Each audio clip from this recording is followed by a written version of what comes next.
Perkenalkan, nama saya Tiffany dan ini adalah talk show 567D. Dan kita akan mewawancarai 3 orang hari ini, yaitu Maxi, Cornel, dan Bonbon. Dan sebagai kameramen ada Abner.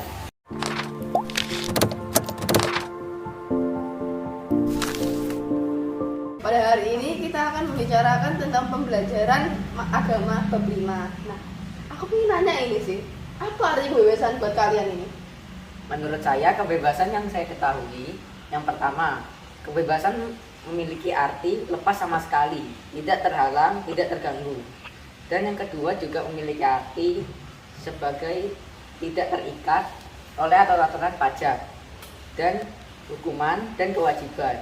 Sementara yang ketiga artinya merdeka, alias tidak dijajah dan tidak dipengaruhi oleh negara lain. Nah, buat yang lainnya ini?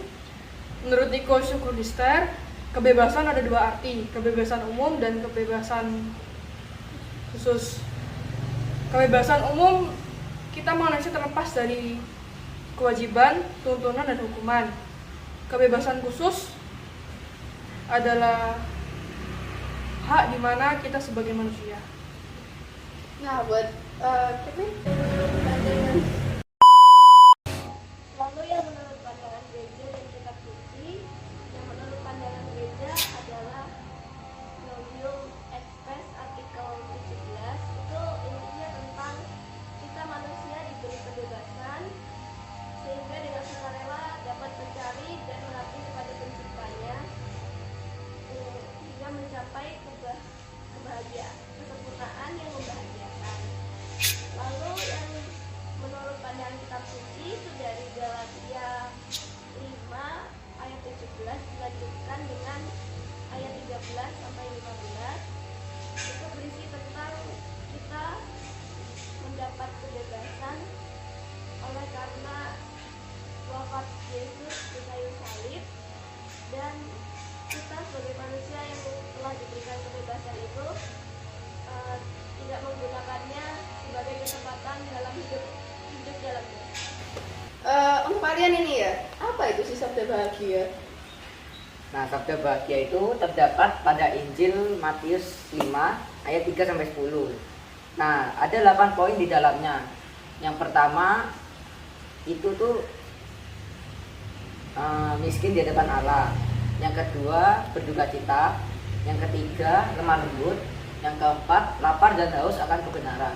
Yang kelima murah hati. Yang keenam suci hatinya. Yang ketujuh membawa damai. Dan yang kedelapan itu dianiaya karena sebab kebenaran. Demi benar. Ya, ayo yang lainnya. Menurut saya ada 2. Yang pertama aspek imam, terdapat di Injil Matius bab 5 ayat 6 sampai 7. Yang kedua adalah aspek sosial, terdapat di Injil Matius bab 5 ayat 7 sampai 10. Silakan Kevin. Jadi tujuan Yesus menyampaikan sabda bahagia pada muridnya itu yang pertama agar muridnya ini dapat mewartakan sukacita kerajaan Allah. Lalu sabda bahagia itu memiliki nilai eskatologis yang merupakan tuntutan atau prasyarat untuk memasuki kerajaan surga. Lalu yang ketiga, dalam membangun relasi dengan antar manusia dan antara Yesus dan manusia itu harus didasari dengan komitmen untuk menjalankan kehendak Allah, didasari dengan cinta kasih. Apa saja relasi dengan Yesus yang kamu tahu? Nah, untuk itu saya mau jelaskan relasi dengan Yesus. Menjalin relasi dengan Yesus itu berarti kita mau berkomunikasi dengan Yesus. Dan komunikasi itu harus secara efektif agar kita bisa mengenal siapa Yesus dan bisa menjadi sahabat Yesus. Nah, untuk komunikasi itu ada 3. Yang pertama melalui doa. Doa adalah salah satu jalan kita untuk menjalin relasi dengan Tuhan Yesus. Nah, hidup tanpa doa sama saja tidak ada relasi dengan Yesus. Dan yang kedua, membaca kitab suci. Dengan membaca kitab suci, kita sama saja memberi kesempatan kepada Tuhan untuk berbicara kepada kita, supaya kita dapat mengenal Yesus lebih dekat lagi. Dan yang ketiga yaitu melakukan kehendaknya. Untuk menjalin relasi lebih dekat dengan Tuhan Yesus, kita harus melakukan kehendaknya. Dan juga terdapat di Matius 7 ayat 21, bukan setiap orang yang berseru kepadaku, Tuhan, Tuhan, akan masuk ke dalam kerajaan surga, melainkan dia yang melakukan kehendak Bapakku yang di surga. Oke, yang lainnya?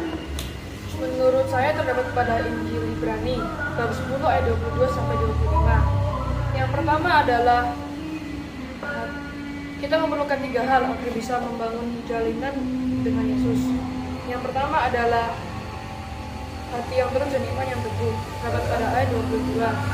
Yang kedua adalah teguh dalam pengharapan, terdapat pada ayat 23. Dan yang ketiga adalah saling dorong dalam kasih, terdapat pada ayat 24 sampai 25. Lalu contoh membangun relasi dengan Yesus dalam kehidupan Yesus yaitu terdapat dalam Matius 4 ayat 18 sampai 22. Murid-murid Yesus, Simon yang disebut Petrus, Yohanes, Andreas, lalu Yakobus anak Zebedeus langsung berjalan ketika diajak untuk mengikuti Yesus. Hal ini memperlihatkan bahwa mereka memiliki kepercayaan yang sangat luar biasa kepada Yesus sehingga mereka langsung mau mengikuti Yesus. Karena bila kita tidak percaya, kemungkinan besar kita tidak akan mengikutinya begitu saja. Selain percaya dengan Yesus, mereka juga memiliki harapan pada Yesus. Itu saja wawancara untuk talkshow 567D. Terima kasih.